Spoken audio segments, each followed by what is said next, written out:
Hello everyone, स्वागत छ सबैजनालाई हाम्रो युट्युब च्यानलमा। सधैँ चाहिँ भिडियो लिएर उपस्थित हुने क्रममा आज पनि हामीले बिबिएस 4th इयरको कमर्सियल ब्याङ्किङ म्यानेजमेन्टको chapter 6 liquidity and reserve management अन्तर्गत रहेर न्युमेरिकल प्रब्लम गर्नको लागि आवश्यक फर्मुला तथा कन्सेप्ट क्लास लिएर उपस्थित भएका छौँ। अब हाम्रो च्याप्टर 6मा रहेको छ लिक्विडिटी एन्ड रिजर्भ म्यानेजमेन्ट। यो भनेको हाम्रो तरलता र सञ्चित व्यवस्थापन भन्छ, रिजर्भ मात्रै पनि भन्छ है। यो रिजर्भ टर्म चाहिँ हाम्रो नेपाली ल्याङ्ग्वेजमा पनि यो रिजर्भ भनेर हामी पढ्ने गरेका छौँ है। रिजर्भै मात्रै भन्दा पनि भयो, अथवा यसलाई हामीले के भन्न सक्यौँ भन्दा सञ्चित व्यवस्थापन भन्न पनि सक्यौँ। ल अब यहाँनिर के भन्यो भने तरलता र रिजर्भ व्यवस्थापन वित्तशास्त्रमा दुई महत्त्वपूर्ण अवधारणाहरू हुन् जसले संस्थाहरूको छोटो अवधिको नगद दायित्व पुरा गर्ने क्षमतासँग सम्झौता गर्दछ भन्यो। अब यो भनेको के होला त भन्दा लिक्विडिटी एन्ड रिजर्भ म्यानेजमेन्ट भनेको चाहिँ वित्तशास्त्र भनेको जुन हामी इकोनोमिक एक्टिभिटी गर्छौँ नि, आर्थिक क्रियाकलाप गर्छौँ, फाइनेन्स भन्न खोजेको क्या, वित्तसँग सम्बन्धित भनेको पैसासँग सम्बन्धित क्रियाकलापमा चाहिँ महत्त्वपूर्ण अवधारणाहरू हुन्। यी दुईवटा चाहिँ महत्त्वपूर्ण अवधारणाहरू हुन् जसले संस्थाहरूको वित्तीय संस्थाहरूको जुन वित्तीय कारोबारहरू गर्छन् त्यस्ता संस्थाहरूको छोटो अवधिको लागि नगद दायित्व पुरा गर्ने क्षमतासँग सम्झौता राख्छ। भनेको के हो त भन्दाखेरि ती जुन वित्तीय संस्थाहरू छन् उनीहरूले ऋण लिएको हुन्छन् सर्ट टर्म पिरियडको लागि, एक वर्षभन्दा सानो छोटो अवधिको लागि। त्यो एक वर्षभन्दा छोटो अवधिमा चाहिँ उनीहरूले त्यो जुन लिएका ऋणहरू छन् त्यो भुक्तानी गर्न सक्ने क्षमता, छोटो अवधिको नगद दायित्व भनेको के हो त, नगद तिर्न सक्ने क्षमता छ कि छैन, पुरा गर्न सक्ने क्षमता छ कि छैन भन्ने कुरा सम्झौता गर्ने काम केले गर्छ त तरलता र रिजर्भ व्यवस्थापन अथवा लिक्विडिटी एन्ड रिजर्भ म्यानेजमेन्टले गर्दो रहेछ। अब तरलता भनेको के हो एउटा बुझौँ, त्यस पछाडि रिजर्भ म्यानेजमेन्ट भनेको के हो। ल अब तरलता भनेको के रहेछ भने तरलता भन्नाले कुनै पनि सम्पत्तिलाई मूल्यमा उल्लेखनीय हानि नगरी नगदमा रूपान्तरण गर्न सकिने सहजतालाई जनाउँछ भन्ने हो क्या।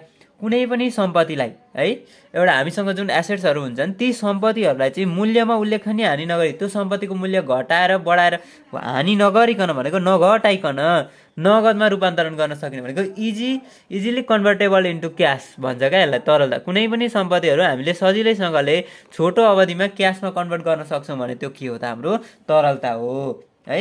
अनि रिजर्भ म्यानेजमेन्ट भनेको चाहिँ के रहेछ भने रिजर्भ म्यानेजमेन्ट भन्नाले अनुमानित र अप्रत्याशित आवश्यकताहरू पुरा गर्न। हेरौँ है, अनुमानित भनेको हामीले भविष्यमा हुन्छ भनेर होला भनेर अनुमान गर्छौँ होइन, त्यो अनुमानित भयो। त्यस पछाडि अप्रत्याशित भनेको चाहिँ एक्कासी आइपर्न सक्ने।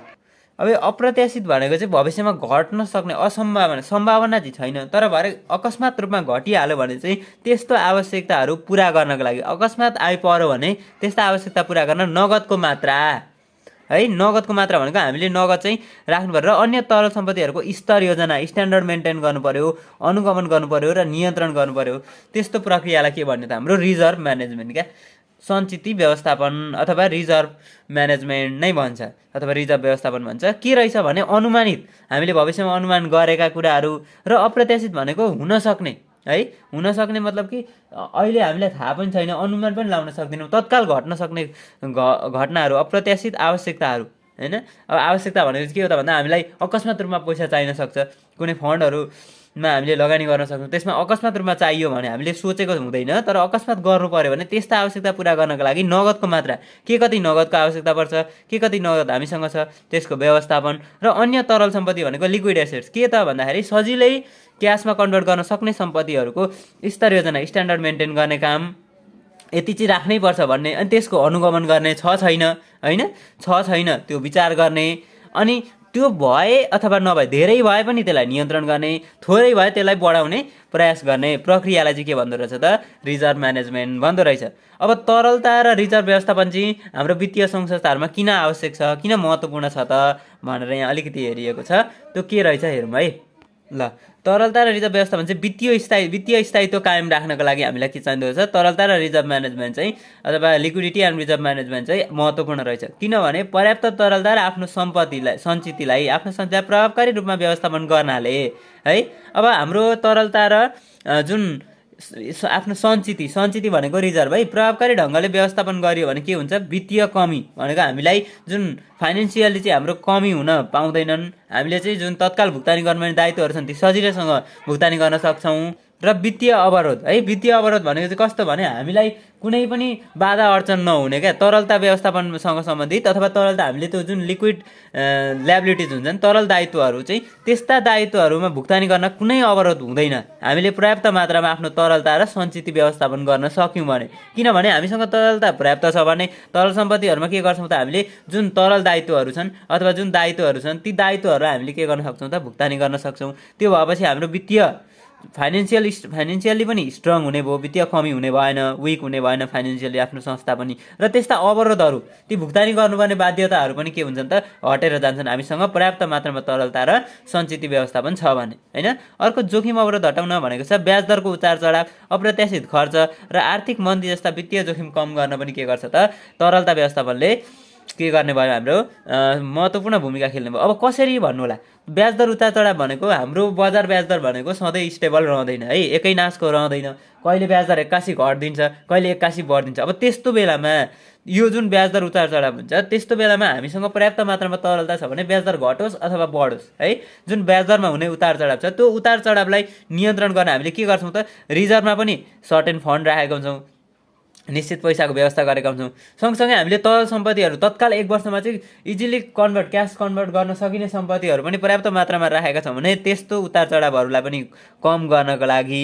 त्यस्तै गरेर अप्रत्याशित खर्च भनेको हामीले नसोचेका खर्चहरू हुन्छन् क्या कहिलेकाहीँ ब्याङ्क तथा वित्तीय संस्थाहरूमा, त्यस्ता खर्चहरूलाई पनि के गर्नको लागि त खर्चसँग सम्बन्धित जोखिमहरूलाई हटाउनको लागि। र आर्थिक मन्दी, अब जुन हाम्रो इकोनोमीमा अब कारोबार भनेको वित्तीय संस्थाहरूले सम्पूर्ण अब अर्थतन्त्रमै कारोबार गर्दै गर्दाखेरि जुन आर्थिक मन्दी आउँछ यस्तो आर्थिक मन्दीको सामना गर्न पनि चाहिँ केले गर्छ त तरलता र जोखिम रिजर्भ म्यानेजमेन्ट छ भने है, तरलता र सञ्चित व्यवस्थापन छ भने हामीलाई के गर्छ त त्यस्ता जोखिमहरूबाट बच्नको लागि अथवा त्यस्ता जोखिमहरू हटाउनको लागि चाहिँ तरलता र सञ्चित व्यवस्थापनले सहयोग गर्छ। अर्को नाफा स्तर बढाउन भनिएको छ। तरलता र रिजर्भका स्तरहरू अनुकूल गरेको खण्डमा उच्च उत्पादनमुखी योजना र सम्पत्तिमा लगानी गर्न पुँजी पर्याप्त हुन्छ। अब यो के भन्यो भने हामीले तरलता कायम गऱ्यौँ होइन, हाम्रो जस्तो जुन दायित्वहरू छन् ती दायित्वहरू भुक्तानी गर्नको लागि हामी सक्षम छौँ। त्यस्तो सक्षम भइसकिसकेपछि हामीसँग अरू पैसा पनि रहन्छ क्या, पर्याप्त पुँजी उपलब्ध हुन्छ। यहाँ भनेको छ नि पुँजी पर्याप्त हुन्छ। अब हामीले क्यासमा कन्भर्ट गर्न सकिने पैसा हाम्रो धेरै छ भने हामीले जुन दायित्व कम छ भने त त्यो दायित्व बराबरको हामीले भुक्तानी गरेर अरू बाँकी जुन पैसा हुन्छ त्यो पैसा त हामीले के गर्न सक्यौँ त अरूतिर लगानी गर्न सक्यौँ। हो त्यो लगानी हो। अन्य उत्पादन गर्न सक्ने योजना तथा सम्पत्तिमा के गर्न सक्यौँ त हामीले लगानी गर्न पर्याप्त पुँजी भयो, सम्पत्ति लगानी गर्न सक्यौँ सम्पत्तिमा। फलस्वरूप अब नाफाको स्तर के भयो त बढेर गयो। फाइनेन्सियली रूपमा त्यो सङ्गठन अथवा संस्था चाहिँ के हुन्छ त स्ट्रङ भएर जान्छ क्या। यसरी चाहिँ हाम्रो तरलता र तरलता व्यवस्थापन। अब हाम्रो च्याप्टरै के छ त भन्दा लिक्विडिटी एन्ड रिजर्भ म्यानेजमेन्ट छ। तरलता भनेको के हो पनि बुझ्यौँ, रिजर्भ व्यवस्थापन भनेको पनि के हो बुझ्यौँ, र तरलता र रिजर्भ व्यवस्थापन यानि कि तरलता र सञ्चित व्यवस्थापन हामीलाई सङ्घ संस्थाहरूमा अथवा वित्तीय संस्थामा चाहिँ किन आवश्यक छ त्यो पनि बुझ्यौँ ल। अब अलिकति हेरौँ डिमान्ड फर लिक्विडिटी र सप्लाई अफ लिक्विडिटी भन्ने कुरा छ।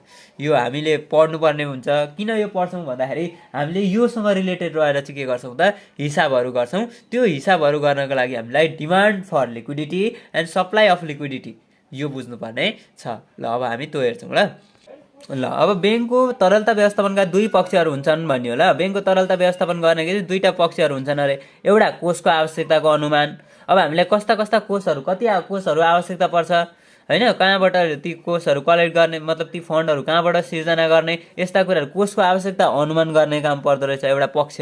अर्को चाहिँ भनेको तरलता आवश्यकता पुरा गर्ने। यो तरलता आवश्यकता पुरा गर्ने भन्नुको मतलब चाहिँ पर्याप्त मात्रामा ब्याङ्क तथा वित्तीय संस्थाहरूमा तरलता कायम गर्ने। र हामी चाहिँ केमा सक्षम हुनु पर्यो त भन्दा हामीले जति दायित्वहरू ल्याएका छौँ, जति दायित्व वहन गरेका छौँ त्यो दायित्व वहन गरे बराबरको चाहिँ हामीले भुक्तानी गर्न सक्नु पर्यो क्या। एउटा सर्टेन पिरियडमा 1 इयर टाइममा 1 वर्षको अवधिमा चाहिँ हामीले त्यस्ता दायित्वहरू भुक्तानी गर्न सक्ने तरलता आवश्यकता पुरा गर्नु भनेको के हो त भन्दा तरलता आवश्यकता। तरलता भनेको के हो, लिक्विडिटी सजिलै क्यासमा कन्भर्ट गर्न सकिने सम्पत्तिहरू पर्याप्त गरेर जुन दायित्वहरू छन् तरल दायित्वहरू ती दायित्वहरूलाई के गर्नु पर्यो त हामीले भुक्तान गर्न सक्ने सक्षम हुनु पर्यो। अनि ब्याङ्कको कोष आवश्यकता भन्यो यहाँ यो है, कोष आवश्यकता चाहिँ डिपोजिट इन्फ्लो र आउटफ्लो र ऋण प्रतिबद्धतामा निर्भर गर्छ भन्यो है। अब ब्याङ्कको कोष आवश्यकता चाहिँ केमा निर्भर गर्छ, डिपोजिट इन्फ्लो भनेको के हो भन्दाखेरि ब्याङ्क तथा वित्तीय संस्थामा चाहिँ जुन कस्टमरहरूले डिपोजिट गरे भने हैन। कस्टमर अब डिपोजिट इन्फ्लोमा धेरै टर्महरू छन्, अहिले हामी हेर्छौँ।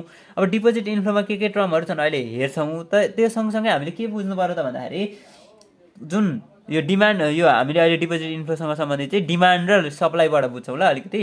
अब मेनली चाहिँ यहाँ के बुझ्छौँ भने जुन डिपोजिट इन्फ्लो छ, यो डिपोजिट इन्फ्लो भनेको चाहिँ हाम्रो कस्टमरहरूले ल्याएर हामीले पैसा जम्मा गरे भने त्यो डिपोजिट इन्फ्लो भयो, क्यास आयो नि त हाम्रो संस्थामा।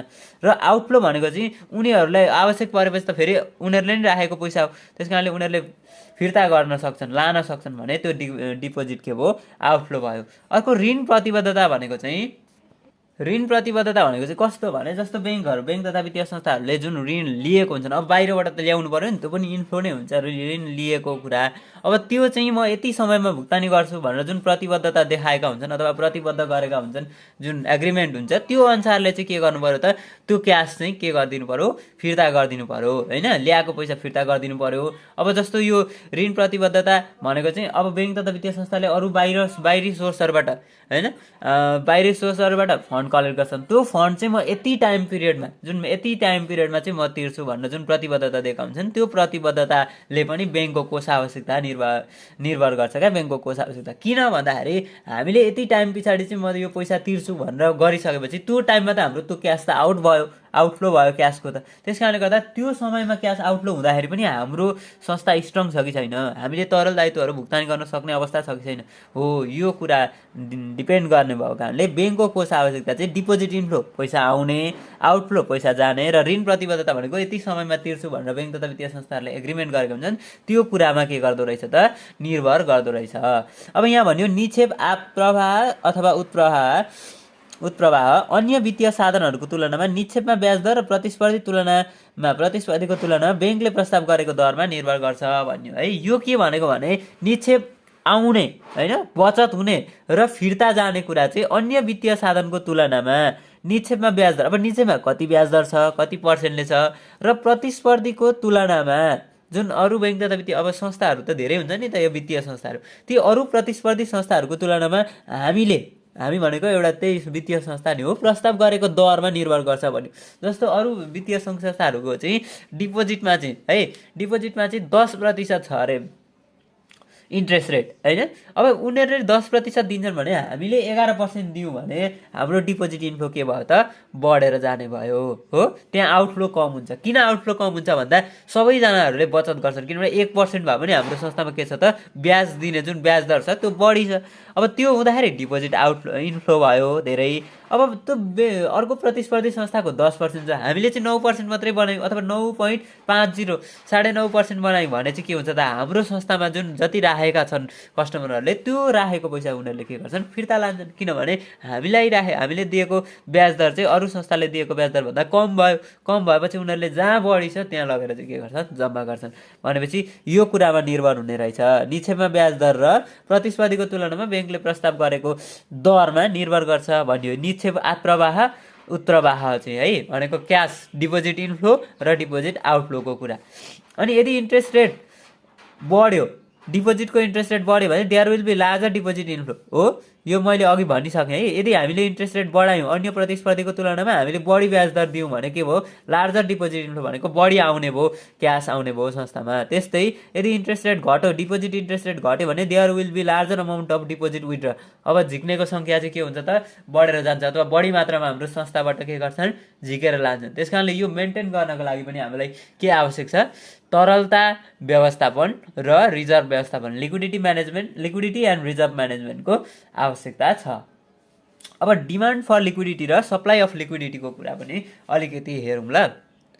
अब यहाँ डिमान्ड फर लिक्विडिटीमा हेरौँ त most pressing sources of demand for liquidity are deposit withdrawal and credit request भन्यो है। उधारो माग र डिपोजिट विड्रलले चाहिँ के गर्दछन्, मोस्ट प्रेसिङ सोर्स, यसलाई प्रेस गर्ने सोर्सहरू चाहिँ, यसलाई प्रभाव पार्ने सोर्सहरू यी रहेछन्। अनि bank need spendable funds to meet the withdrawal of demand deposit and time deposit भन्यो। बैंकसँग चाहिँ के आवश्यक पर्छ, बैंकलाई के आवश्यक हुन्छ अरे त भन्दाखेरि स्पेन्डेबल फन्ड हुनु पर्यो। त्यस्तो फन्ड हो स्पेन्डेबल फन्ड भनेको चाहिँ, जसले चाहिँ withdrawal of demand deposit and time deposit. अब डिमान्ड डिपोजिट भनेको र टाइम डिपोजिट, जुन डिमान्ड डिपोजिट हुन्छन् र टाइम डिपोजिट हुन्छन्, यी डिमान्ड डिपोजिट र टाइम डिपोजिटलाई चाहिँ मिट गर्ने सक्ने जुन फन्ड छ, त्यो फन्ड चाहिँ बैंकलाई आवश्यक पर्यो। स्पेन्डेबल फन्ड चाहिँ चाहियो। किन चाहियो त भन्दाखेरि जुन कस्टमरहरूले हामीसँग पैसा माग्यो, उनीहरूले राखेको पैसा हामीसँग माग्यो भने हामीले तत्काल भुक्तानी गर्न सक्ने क्षमता हाम्रो ब्याङ्क तथा वित्तीय संस्था अथवा अरू वित्तीय संस्थाहरूमा हुनु पर्यो क्या, होइन। अनि liquidity for the payment of time deposit is somewhat certain भनेको यो के भन्न खोजेको भने नि, टाइम डिपोजिटको लागि चाहिँ liquidity payment for payment of time डिपोजिटको लागि चाहिँ हाम्रो के हुन्छ त, सर्टेन हुन्छ, निश्चित हुन्छ भनेको। टाइम डिपोजिट भनेको चाहिँ के हो त भन्दाखेरि एउटा निश्चित टाइमसम्म राखेको, एउटा निश्चित समय पछाडि चाहिँ म्याच्योर हुने त्यो डिपोजिटको चाहिँ हाम्रो लिक्विडिटी तर के हुन्छ त भन्दाखेरि सर्टेन हुन्छ, निश्चित हुन्छ। बट फर यो time demand deposit is uncertain. Demand deposit भनेको चाहिँ कस्तो भने उनीहरूले राख्ने अनि त्यस पछाडि चाहिएको बेला के गर्छन् त, फिर्ता लान्छन् भने डिमान्ड डिपोजिट चाहिँ अनसर्टेन हुन्छ भनेको। उनीहरूले आज लान्छन् कि भोलि लान्छन् हामीलाई थाहा हुँदैन, जहिले आवश्यक पर्छन् त्यहिले लान्छन्। त्यसको लागि चाहिँ हाम्रो के गर्नु पर्यो त, लिक्विडिटी चाहिँ राखिराख्नु पर्यो।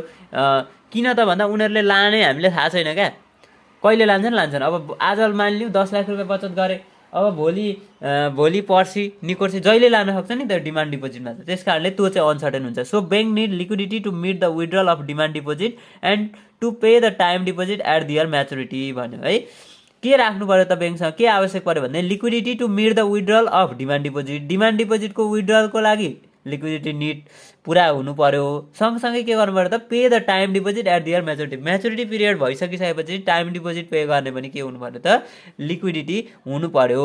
त्यो मतलब के हो भने डिमान्ड डिपोजिटको लागि हामीले के गर्नु पर्यो, हाई राख्नु पर्यो, लिक्विडिटी धेरै राख्नु पर्यो होइन, तरलता। तर जुन हाम्रो टाइम डिपोजिट छ, टाइम डिपोजिटलाई चाहिँ अहिले निश्चित समयसम्म थोरै राख्ने, पछि त्यही भुक्तानी गर्ने बेलामा चाहिँ हामी सक्षम हुने गरी लिक्विडिटी राख्दा भयो है। यहाँबाट बुझ्नु पर्यो त्यति। अनि similarly bank need liquidity to meet the credit request. Credit रिक्वेस्टको लागि पनि लिक्विडिटी चाहियो। क्रेडिट रिक्वेस्ट भनेको ब्याङ्क तथा वित्तीय संस्थामा ऋण माग गर्ने मान्छेहरू पनि आउँछन् नि त, कस्टमरहरू, तिनीहरूलाई जुन हामीले ऋण प्रोभाइड गर्न सक्ने लिक्विडिटी पनि हुनु पर्यो ब्याङ्कसँग भन्दैछ है। अनि credit request may be a new credit or drawing upon the existing credit line भन्दैछ। यो के भनेको भने क्रेडिट रिक्वेस्ट चाहिँ कस्तो हुनसक्छ अरे त भन्दाखेरि नयाँ कस्टमर आएर क्रेडिट रिक्वेस्ट गर्न पनि सके, मलाई लोन चाहियो भनेर। अरू भनेका चाहिँ जुन खाँदै गरेका, जुन ऋण खाँदै गरेका हुन्छन् अथवा त्यो चलाइरहेका हुन्छन् त्यो वित्तीय संस्थाबाट, तीहरू जुन एक्जिस्टिङ हुन्छन्, एक्जिस्टिङ क्रेडिट लाइनतिरबाट पनि मान्छे आउन सके होइन। क्रेडिट रिक्वेस्ट चाहिँ त्यसरी हुनसक्यो। अब demand for liquidity meet the credit request also not so certain. यो पनि निश्चित चाहिँ हुँदैन है। अब कहिले माग गर्छन् नि, उनीहरूलाई आवश्यक परेपछि माग गर्ने, त्यो हामीले अब यसलाई यो टाइममा चाहिँ आवश्यक पर्ला भन्ने त हामीसँग के हुन्छ त, इस्टिमेसन गऱ्यौँ भने पनि त्यो हाम्रो फ्लप हुनसक्छ। उसलाई कतिखेर आवश्यक पर्छ भन्ने कुरा चाहिँ हामीलाई थाहा हुँदैन, त्यसको पनि सर्टेन चाहिँ हुँदैन है, निश्चित चाहिँ हुँदैन भन्यो। अनि another sources of demand for liquidity is payment of borrowing from bank हो। अब यो अर्को स्रोत हो, डिमान्ड फर लिक्विडिटीको अर्को स्रोत के हुन सक्ला त भन्दाखेरि अर्को स्रोत भनेको चाहिँ हामीले अब हाम्रो संस्था चलाउनको लागि पनि हामीले ब्याङ्कहरूसँग होइन, ब्याङ्कहरूसँग के गर्नु पर्यो त, बोरोइङ लिनु पर्यो, सापटी लिनु पर्यो, त्यसको पेमेन्ट गर्ने पनि के हो त, अर्को स्रोत भयो डिमान्ड फर लिक्विडिटीको। अनि bank may borrow the different firms होइन, bank may borrow in different firm, विभिन्न तरिकाबाट सापटी लिएको हुन्छ क्या ब्याङ्क तथा वित्तीय संस्थाहरूले। अनि they may borrow from general public by issuing debenture होइन, डिभेन्चर इस्यु गरेर पनि लिन सकेका हुन्छन्।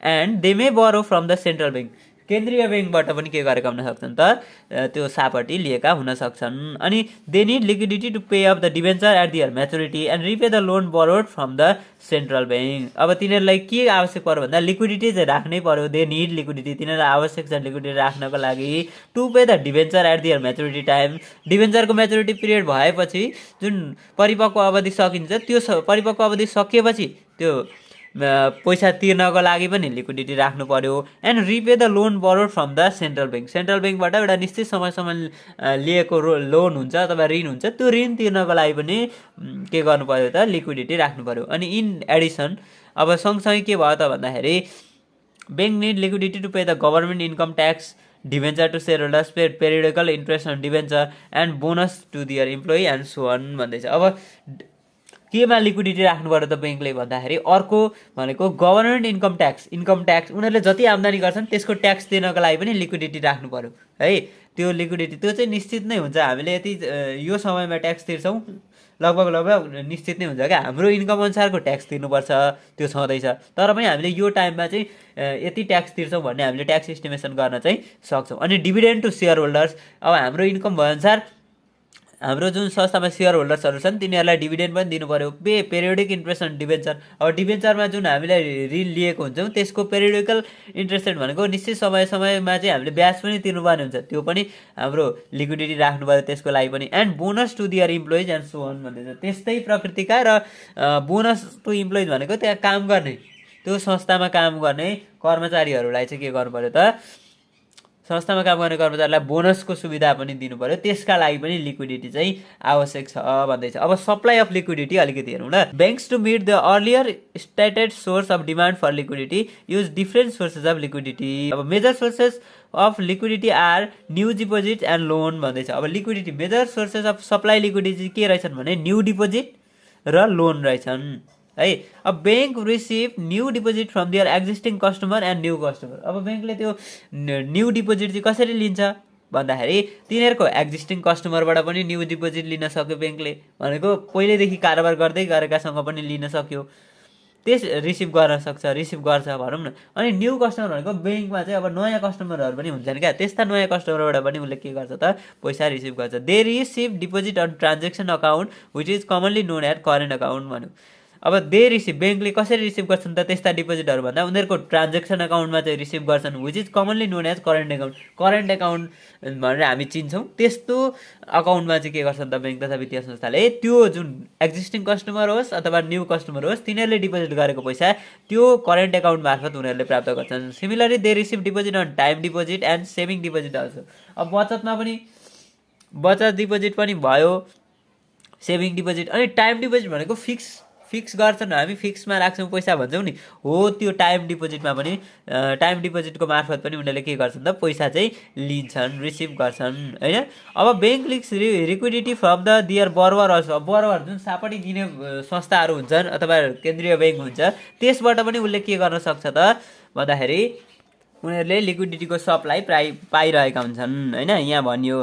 त्यस पछाडि borrowers pay due interest on loans and repayment of principal at the maturity of the loans भन्यो क्या। बरोवरले चाहिँ के गर्नु पर्यो त भन्दाखेरि यहाँ भनेको छ बरोवरबाट पनि लिक्विडिटी लिन्छन्, लिक्विडिटी प्राप्त गर्छन् भनेको ऋण जसलाई प्रोभाइड गरेका हुन्छन् नि ऋण, त्यो ऋण प्रोभाइड गर्नेले पनि हामीलाई लिक्विडिटीको लागि चाहिँ के गर्छ त पैसा चाहिँ त्यो दिइरहेको छ। जस्तो अब बरोवरले कसरी तिर्छ भन्दा किस्ताको रूपमा तिर्न सक्यो होइन, उसले ऋण खाइसकिसकेपछि हाम्रो संस्थामा चाहिँ अब 1 महिनामा चाहिँ ब्याज र किस्ता पनि भुक्तानी गर्न पर्यो। अब त्योबाट पनि हाम्रो के भयो त लिक्विडिटी भयो, सप्लाई अफ लिक्विडिटी। त्यस पछाडि अर्को के भन्दैछ भने ड्यू इन्ट्रेस्ट, बाँकी रहेको इन्ट्रेस्ट होइन, जस्तो 1 महिना अनि लोनको ड्यू इन्ट्रेस्ट, अनि repayment of principal at maturity भनेको हरेक महिनामा ब्याज तिर्यो भने पनि जुन म्याच्युरिटी पिरियडको अन्तिममा उसले के गर्नु पर्यो त ब्याजसहित त्यो सामा पनि भुक्तानी गर्नुपर्ने हुन्छ, त्यो पनि के हो त उसको ब्याङ्कको चाहिँ सप्लाई अफ लिक्विडिटी हो।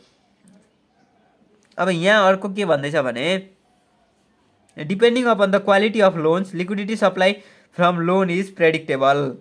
अब लोनको क्वालिटी अनुसार चाहिँ यो भर पर्दो रहेछ क्या, क्वालिटीमा भर पर्छ। Liquidity supply from loan is predictable, यो हामी प्रेडिक्ट गर्न सक्ने खालको हुन्छ अरे क्या लिक्विडिटी सप्लाई भनेको।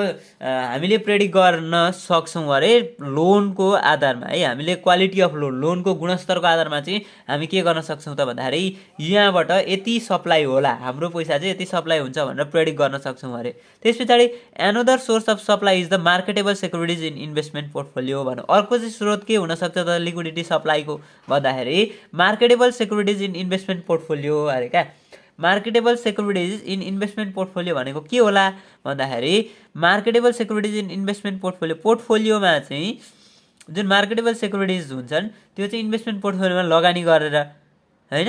अब यहाँ भन्दैछ अझै bank may sell marketable securities to meet the need of liquidity. अब लिक्विडिटी निड आवश्यक पर्यो भने अब त्यो कहाँबाट सप्लाई गर्ने भन्दा इन्भेस्टमेन्ट गरेको हुन्छ अरे। मार्केटेबल सेक्युरिटिजहरू चाहिँ इन्भेस्टमेन्ट पोर्टफोलियोमा लगानी गरेको हुन्छ, त्यो इन्भेस्टमेन्ट पोर्टफोलियोमा लगानी गरेकोबाट उनीहरूले बेचेर क्या आफ्नो सेयरहरू, अब निश्चय सेयर नै भनौँ मानिलिउँ, सेयर चाहिँ हामीले जुन लगानी गरेको हिस्सा छ त्यो हिस्सा बेचेर पनि के गर्ने भयो त उसले लिक्विडिटी सप्लाईलाई चाहिँ फुलफिल गर्ने भयो।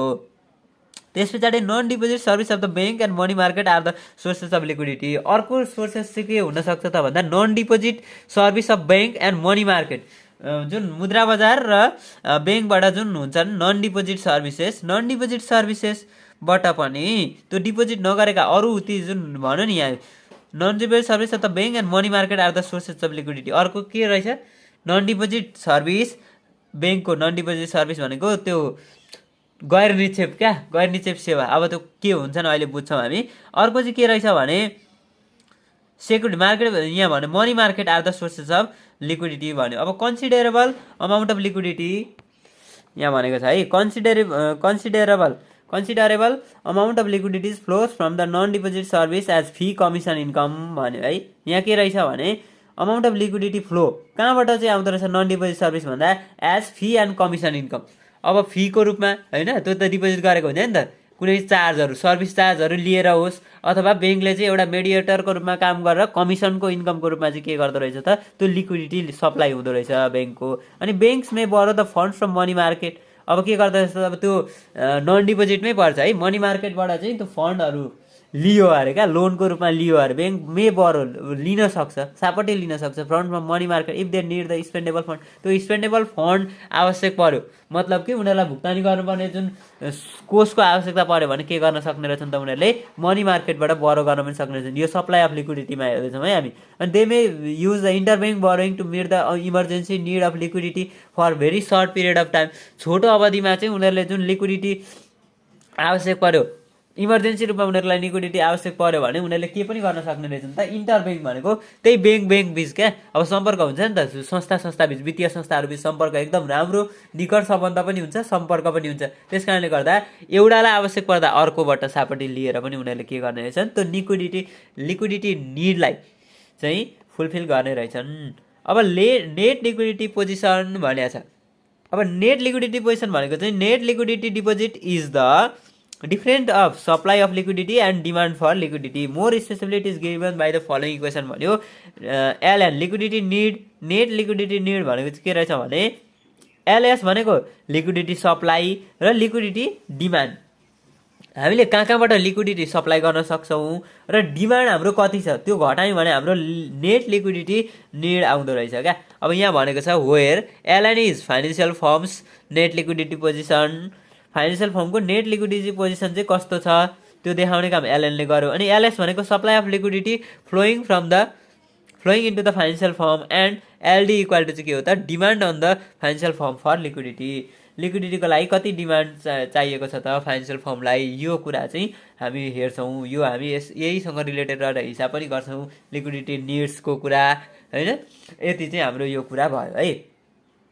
अब यो अर्को चाहिँ हाम्रो स्ट्रक्चर्स अफ फन्ड एप्रोच भने नि, यो स्ट्रक्चर अफ फन्डको स्ट्रक्चरबाट पनि हामीले लिक्विडिटी निड चाहिँ के गर्न सक्छौँ त फाइन्ड गर्न सक्छौँ कुनै पनि ब्याङ्क तथा वित्तीय संस्थाहरूको। अब सबै संस्थाहरू चाहिँ कस्तो हुन्छन् भने त्यो हाम्रो लिक्विडिटी र डिमान्ड सप्लाई अफ लिक्विडिटीबाट निकाल्न नमिल्ने खालका पनि हुन्छन्। अब हेरौँ त यहाँ के भनेको छ स्ट्रक्चर अफ फन्ड एप्रोच भन्यो uh bank can use structure of deposit method as an alternative method of estimating the liquidity need. त्यो जुन हामीले लिक्विडिटी निड मेथड निकाल्नको लागि इस्टिमेट गर्नको लागि चाहिँ डिमान्ड अफ लिक्विडिटी र सप्लाई अफ लिक्विडिटी हेर्थ्यौँ नि, त्योभन्दा अल्टरनेटिभ के गर्ने रहेछन् त भन्दाखेरि स्ट्रक्चर अफ फन्ड एप्रोच चाहिँ युज गर्न सक्ने छौँ। This measures forces on the stability of the deposit liabilities भन्यो क्या।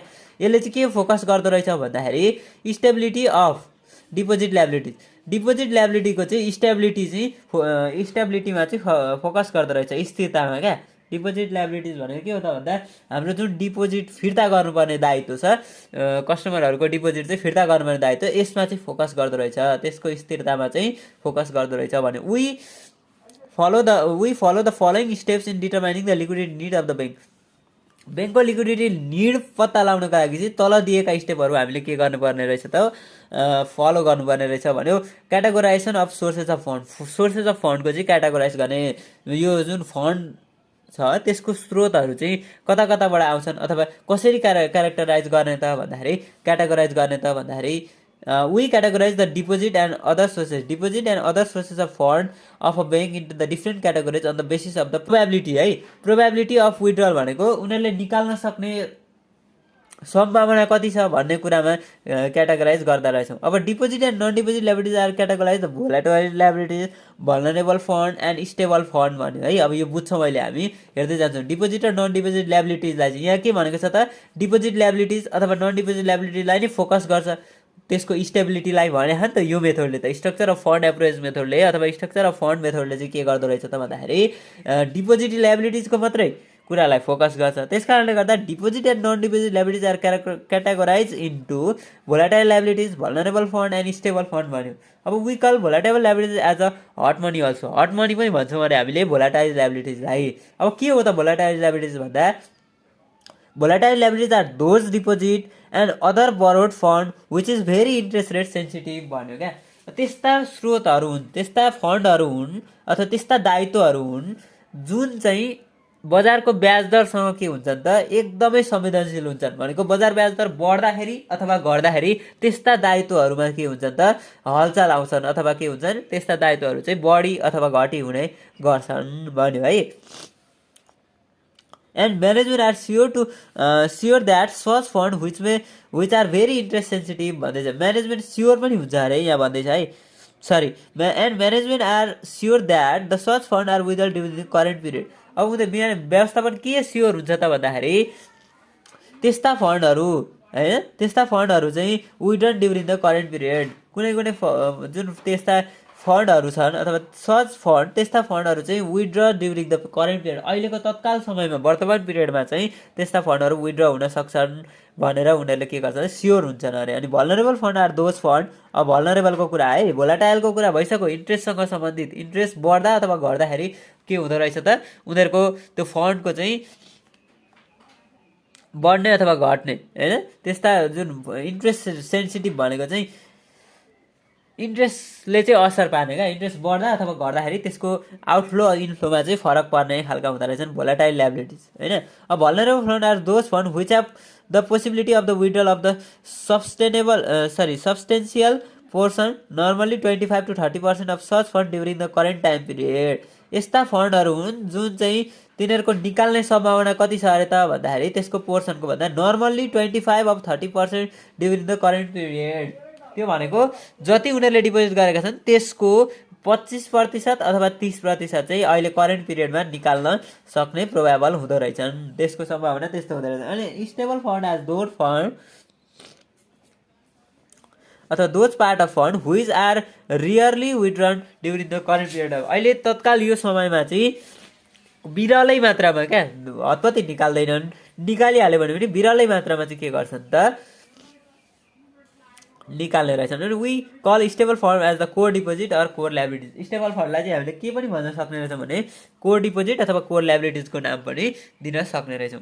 के बुझ्यौँ त यो टपिकबाट भने हाम्रो जुन डिपोजिट एन्ड नन डिपोजिट लायबिलिटिजलाई हामीले विभिन्न शीर्षक अन्तर्गत बाँड्ने रहेछौँ। एउटा हुँदो रहेछ हाम्रो भोलाटाइल लायबिलिटिज, त्यो भनेको इन्ट्रेस्ट रेट चेन्ज हुँदाखेरि है, इन्ट्रेस्ट रेट चेन्ज हुँदाखेरि हाम्रो त्यो लायबिलिटिजको विड्रन चाहिँ है निकाल्ने कुरा छ, त्यो पनि के हुँदो रहेछ त चेन्ज हुँदो रहेछ। जस्तो मानिलिउँ त्यो चाहिँ तत्काल निकाल्न सक्ने चान्स धेरै हुँदो रहेछ भन्ने हिसाबले हामीले त्यो बुझ्यौँ होइन। अब अर्को भनेको हाम्रो भल्नरेबल फन्ड थियो। त्यो भल्नरेबल फन्ड भनेको चाहिँ जति डिपोजिट भएका हुन्छन् ती डिपोजिट हामीले फिर्ता गर्नुपर्ने कस्तो आधारमा लिक्विडिटी राख्नु पर्दो रहेछ त भन्दाखेरि हामीले लिक्विडिटी यति मात्रै राख्नु पर्दो रहेछ कि ती भल्नरेबल फन्डहरूको सोर्स जति छ अथवा जति भल्नरेबल फन्डहरू हामीले कलेक्ट गरेका छौँ त्यसको 25 देखि 30% चाहिँ अहिले करेन्ट टाइममा हामीले के गर्न सक्छौँ त विड्र गर्न सक्छन् भनेर त्यो हिसाबले डिपोजिट लिक्विडिटी राख्नु पर्दो रहेछ होइन। अर्को भनेको स्टेबल फन्ड भनेको चाहिँ त्यस्ता फन्डहरू हुन्, त्यस्ता स्रोतहरू हुन्, कोषहरू हुन् जसको चाहिँ निकाल्ने चान्स कम्ती नै हुन्छ अरे क्या। विड्रल प्रोबेबिलिटी अथवा पोसिबिलिटी चाहिँ के हुँदो रहेछ त कम्ती हुँदो रहेछ, एकदम कम्ती हुँदो रहेछ।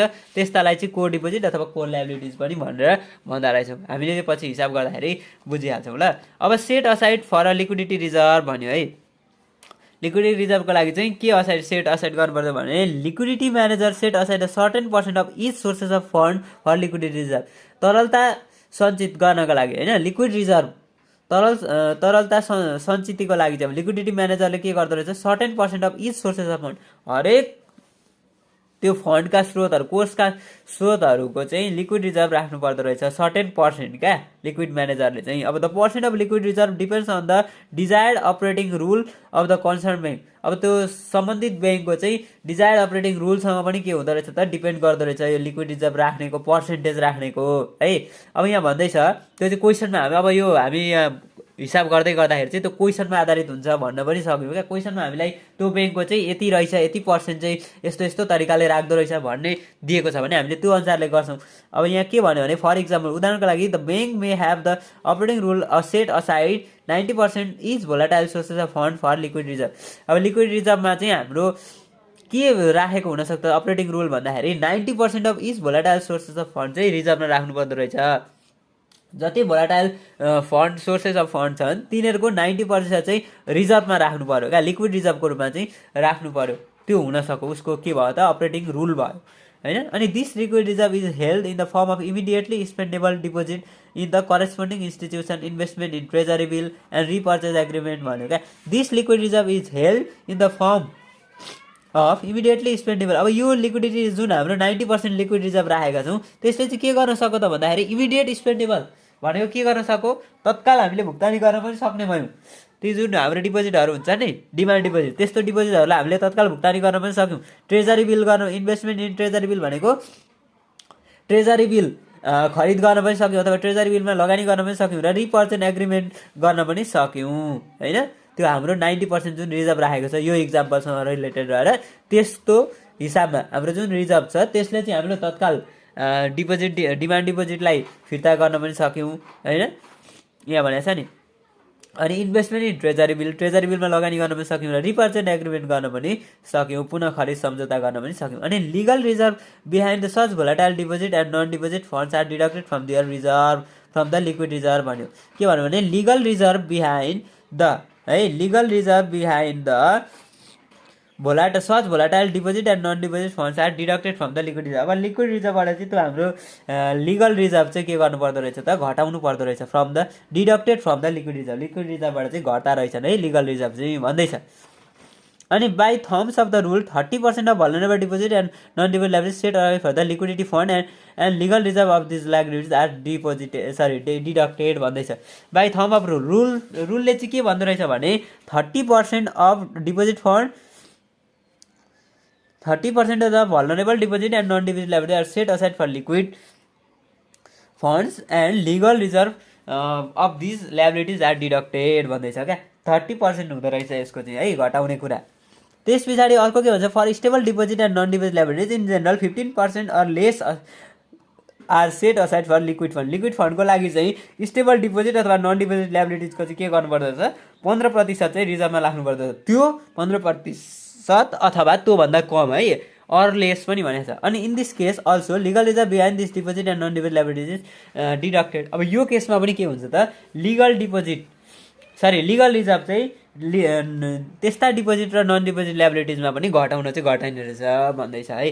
अब अर्को projection of potential loan outstanding भन्यो है। Projection of potential loan outstanding भन्दैछ। अब यो पनि हेरौँ ल। अब यो टपिकसँग रिलेटेड के भनेको छ भन्दाखेरि loan is the major sources of earning of the bank. ब्याङ्कको चाहिँ मेजर अर्निङ सोर्स भनेको के हो त लोन हो अरे है, ऋण हो अरे। अनि so it need to maintain the certain liquid reserve to grant the loan to good customer. एउटा राम्रो कस्टमरलाई लोन ग्रान्ट गर्नको लागि चाहिँ हामीले सर्टेन लिक्विड रिजर्भ चाहिँ मेन्टेन गर्नुपर्छ, तरल सञ्चित व्यवस्थापन चाहिँ गर्नुपर्ने रहेछ है हामीले। किनभने लोन चाहिँ हाम्रो अर्निङ ब्याङ्कको अर्निङको मेजर सोर्स हो, मुख्य स्रोत हो। So in order to set aside the liquid reserve for a new loan, नयाँ लोनको लिक्विड रिजर्भ सेट गर्नको लागि चाहिँ total potential outstanding loan are projected and real outstanding loan are deducted from the projected outstanding loan to arrive the liquidity need for the new loan भनौँ। अब यहाँ के भनौँ भने total potential outstanding loan are projected. हामीले यो चाहिँ के गर्छौँ त अनुमान गर्छौँ, प्रोजेक्ट मात्रै गर्छौँ, योजना बनाउँछौँ। Total potential outstanding loan are projected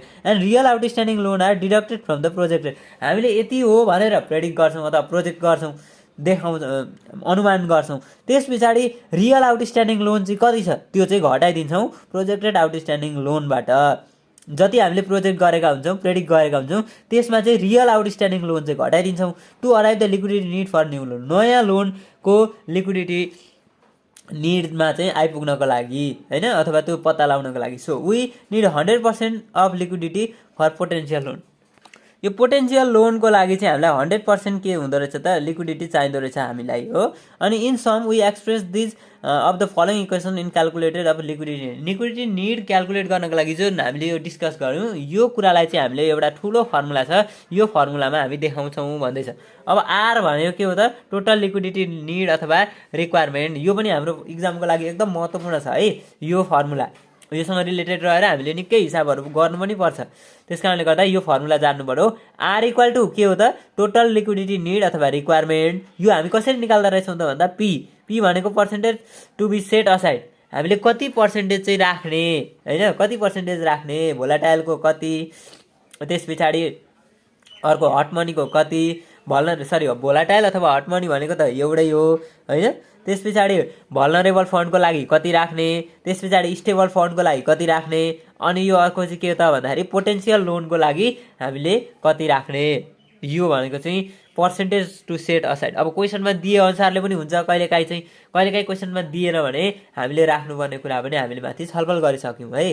हामीले छलफल गरिसक्यौँ के छलफल गऱ्यौँ त भन्दाखेरि भल्नरेबल फन्डको लागि हामीले के गर्नु पर्यो 25 to 30% गर्नु पर्यो। त्यस पछाडि भोलाटाइलको लागि हामीले तत्काल अहिले भुक्तानी हुन्छन् भनेर क्वेसनमा दियो भने दिइहाल्यो दिएन भने हामीले 100% राख्नु पर्यो। त्यस पछाडि अर्को भनेको के थियो भन्दाखेरि अर्को भनेको चाहिँ हामीलाई तर क्वेसनमा दिन्छ है। अर्को भनेको हाम्रो स्टेबल फन्ड थियो। स्टेबल फन्डको चाहिँ हाम्रो 15% राख्दा भइहाल्यो है।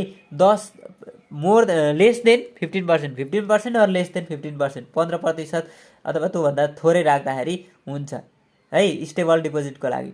अनि त्यस पछाडि अर्को भनेको चाहिँ प्रोजेक्ट पोटेन्सियल लोन छ। पोटेन्सियल लोन आउटस्ट्यान्डिङको लागि चाहिँ के गर्नु पर्यो त 100% राख्नु पर्यो। अरू चाहिँ यो क्वेसनमा दिएको हुन्छ। पोटेन्सियलको चाहिँ हामीलाई क्वेसनमा दियो भने पनि दिएन भने पनि राख्नु भयौँ 100% इन जेनरल। अब इन जेनरल यिनीहरूको चाहिँ भनेको हट मनीको हामीले कति राख्नु पर्यो 100% नै राख्नु पर्यो अथवा 90% 80%। अब क्वेसनमा दिए अनुसारले हुन्छ। यो भनेको चाहिँ तत्काल यो डिमान्ड डिपोजिटहरू मिट गर्नको लागि भुक्तानी गर्नको लागि गर्ने हो। अनि इन्ट्रेस्ट रेटसँग चेन्ज हुन्छन् होइन। इन्ट्रेस्ट रेट बढ्दा अथवा घट्दा यो चेन्ज हुने कारणले कति निकाल्छन् हामीसँग त्यो हुँदैन। उनीहरूको प्रोबेबिलिटी चाहिँ हामीलाई क्वेसनमा दिएको हुन्छ। त्यस पछाडि भल्नरेबल फन्ड है भल्नरेबल ल्याबिलिटिज अथवा भल्नरेबल फन्डको विथड्रल चाहिँ कस्तो हुन्छ त भन्दाखेरि जेनरल हामीले यसको लागि लिक्विडिटी राख्नुपर्ने भनेको 30 to 35% भनेको क्वेसन यहाँ बुकमा 25 to 30% भनेको छ। त्यस कारणले गर्दा अब क्वेसनमा दिएको छ भने क्वेसनको राखिदिने भएन भने हामीले 30%सम्म राख्न सक्यौँ है। तर क्वेसनमा दिन्छ। अनि यो स्टेबल ल्याबिलिटिज अथवा स्टेबल फन्डको पनि हाम्रो पर्सेन्टेज दिएको हुन्छ। यो पोटेन्सियलको चाहिँ हामीले 100% राख्नु पर्यो है। अब त्यस पछाडि एचएम भनेको हट मनी भइहाल्यो माइनस एक्सएचएम भनेको चाहिँ के हो त भन्दा लिगल रिजर्भ पनि राख्नु पर्यो भनेको थियो नि त अघि। लिगल रिजर्भको कुरा आएको थियो। Legal reserve help for the volatile liabilities. Volatile ल्याबिलिटिजको लागि लिगल रिजर्भ कति छ। त्यस पछाडि भल्नरेबल ल्याबिलिटिज भिएल भनेको यो पी भनेको अघि बुझिसक्यौँ percentage of to be set aside कति राख्ने पर्सेन्टेज होइन कति लिक्विडिटी राख्ने भनेको liquidity percentage to be set aside भन्दा पनि हुन्छ है। Percent of liquidity to be set aside कति लिक्विडिटी चाहिँ राख्ने। अनि एचएम भनेको हट मनी एक्सएचएम भनेको चाहिँ legal reserve help for the volatile liabilities अथवा हट मनी।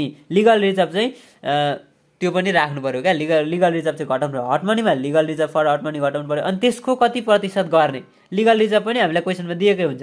अनि त्यसको कति पर्सेन्ट लिक्विडिटी राख्ने यहाँ आइहाल्यो। त्यस पछाडि भल्नरेबल फन्ड अथवा भल्नरेबल ल्याबिलिटिज हुन्छ जुन यसको पनि के गर्नु पर्यो त लिक्विडिटी रिजर्भ हेर्नु पर्यो।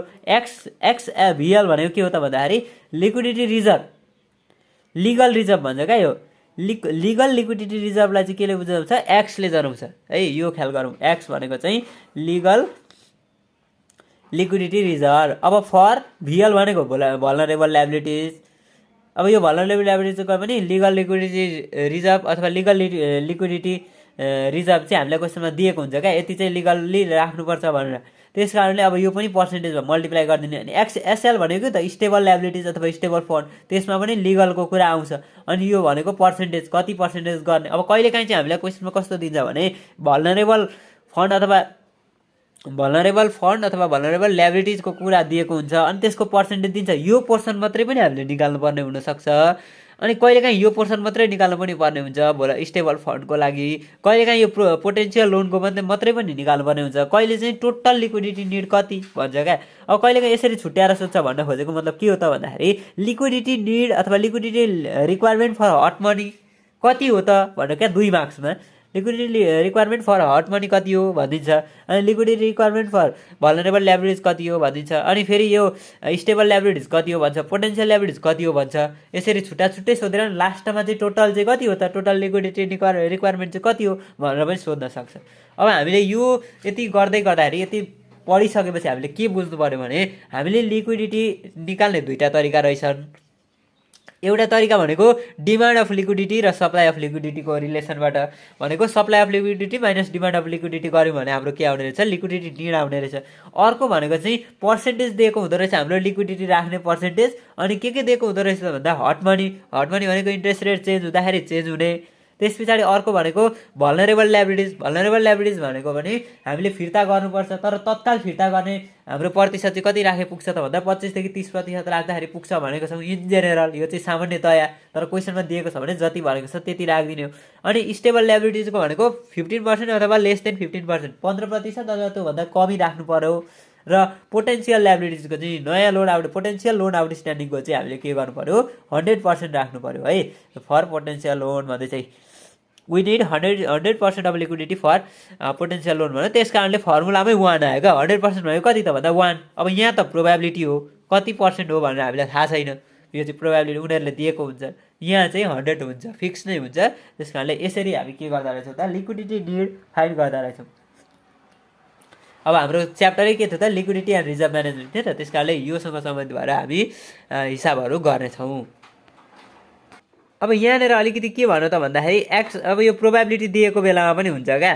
प्रोबेबिलिटी दिएको बेलामा पनि हामीले के गर्नुपर्ने हुन्छ त, लिक्विडिटी फाइन्ड गर्नुपर्ने हुन्छ, एक्सपेक्टेड लिक्विडिटी रिक्वायरमेन्ट। अब त्यो भनेको चाहिँ probability into LA, PA into LA भन्यो होइन, एलए अनि plus PB into LB plus PC into LC plus dot PN into LN भन्यो। अब के हो त, एक्सपेक्टेड लिक्विडिटी रिक्वायरमेन्ट भनेको ईले जनायो। अब पिए अनि पिबी पिसीले के जनाउँदैछ भने probability assigned outcome A, outcome B, outcome C and outcome N भन्दैछ क्या। प्रोबेबिलिटी असाइन्ड कति प्रोबेबिलिटी छ त आउटकम एमा, अनि त्यस पछाडि आउटकम बीमा, सीमा र एनसम्ममा अब हामीलाई जति पिरियडसम्मको दिएको हुन्छ त्यसको भन्दैछ।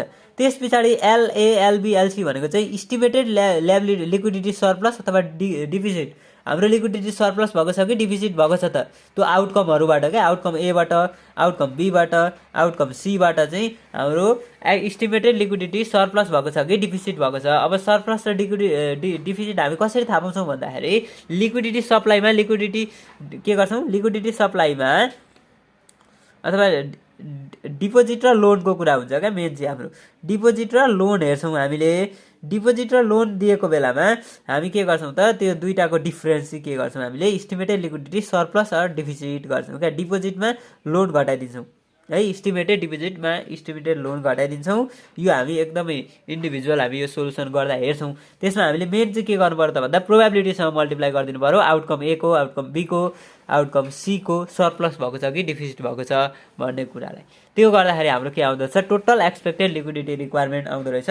लगभग हामीले यो च्याप्टरमा रहेर हामी यति फर्मुला र यो कन्सेप्ट बुझेपछि चाहिँ हामी यो च्याप्टरसँग सम्बन्धित रहेका सम्पूर्ण हिसाबहरू सल्भ गर्न सक्छौँ है। अब योसँग सम्बन्धित रहेका थ्योरीहरू चाहिँ हामी पछि हेर्नेछौँ। फाइनल एक्जाम हामीलाई कस्ता प्रकारका थ्योरीहरू सोध्छ, अनि त्यस पछाडि ती थ्योरीहरूको सोल्युसन कसरी गर्ने, त्यो थ्योरीसँग सम्बन्धित क्लासहरू पनि हामी गर्नेछौँ। अहिले चाहिँ हामीले न्युमेरिकलको लागि चाहिने कन्सेप्ट र फर्मुला मात्रै हेरेका छौँ। अब यहाँ एउटा फर्मुला चाहिँ रहेको छ, डी इन्टु एसआरआर भन्ने छ क्या। त्यो डी इन्टु एसआरआर के हो त भन्ने कुरा अलिकति हेर्छौँ, अनि त्यस पछाडि आजको क्लास इन गर्छौँ ल। यो चाहिँ हाम्रो 2 मार्क्समा सोध्ने एकदम मोस्ट इम्पोर्टेन्ट क्वेसन हो। 2 मार्क्समा हामीलाई धेरै सोधिरहेको हुन्छ। रिजर्भ रिक्वायरमेन्ट कति हो भनेर सोध्छ क्या। Reserve requirement and calculation of reserve भन्ने टपिक छ। त्यो रिजर्भ रिक्वायरमेन्ट भनेको चाहिँ डी इन्टु एसआरआर भनेको छ। डी भनेको deposit on last day of the previous month, अघिल्लो महिनाको चाहिँ लास्ट दिनको डिपोजिट कति थियो। त्यस पछाडि एसआरआर भनेको statutory reserve ratio for the Nepal Rastra Bank. Nepal Rastra ब्याङ्कले स्ट्याट्युटरी रिजर्भ रेसियो कति सेट गरेको छ त्यसमा डिपेन्ड गर्छ। अब क्वेसनमा हामीलाई एसआरआर स्ट्याट्युटरी रिजर्भ रेसियो क्वेसनमा दिएकै हुन्छ, अनि deposit on last day of previous month पनि दिएको हुन्छ। Deposit on last day of previous मन्थलाई चाहिँ डी भन्छौँ, अनि स्ट्याट्युटरी रिजर्भ रेसियोलाई चाहिँ एसआरआर भन्छौँ र रिजर्भ रिक्वायरमेन्टलाई हामीले आर मात्रै भन्न पनि सक्छौँ है, आर मात्रै भन्न गर्न सक्छौँ। अब यो रिलेसनबाट हामीले डी पनि निकाल्न सक्यौँ, एसआरआर निकाल्न पनि सक्यौँ र रिजर्भ रिक्वायरमेन्ट पनि निकाल्न सक्यौँ। यति गर्दाखेरि चाहिँ हामीले के गर्छौँ त, यो च्याप्टरलाई चाहिँ हामी योसँग सम्बन्धित रहेका जस्तासुकै क्वेसनहरू पनि सल्भ गर्न सक्षम हुन्छौँ। अब अर्को क्लासदेखि चाहिँ हामी के गर्छौँ, योसँग सम्बन्धित रहेर पहिला बुकका क्वेसनहरू सल्भ गर्छौँ, त्यस पछाडि फाइनल इक्जाममा सोधिएका क्वेसन ब्याङ्कमा सोधिएका क्वेसनहरू पनि सल्भ गर्छौँ। तपाईँहरूलाई आजको यो भिडियो कस्तो लाग्यो? भिडियो मन पर्यो भने भिडियो लाइक गरिदिनु होला, च्यानल सब्सक्राइब गरिदिनु होला र नजिकै रहेको बेल आइकन क्लिक गरिदिनु होला, ताकि हामीले अपलोड गरेका यस्तै नयाँ नयाँ भिडियोहरू चाहिँ नोटिफिकेसन मार्फत तपाईँहरूलाई तुरुन्त प्राप्त होस् र तपाईँहरूको पढाइ कार्यमा सहज वातावरण सिर्जना होस्। Thank you.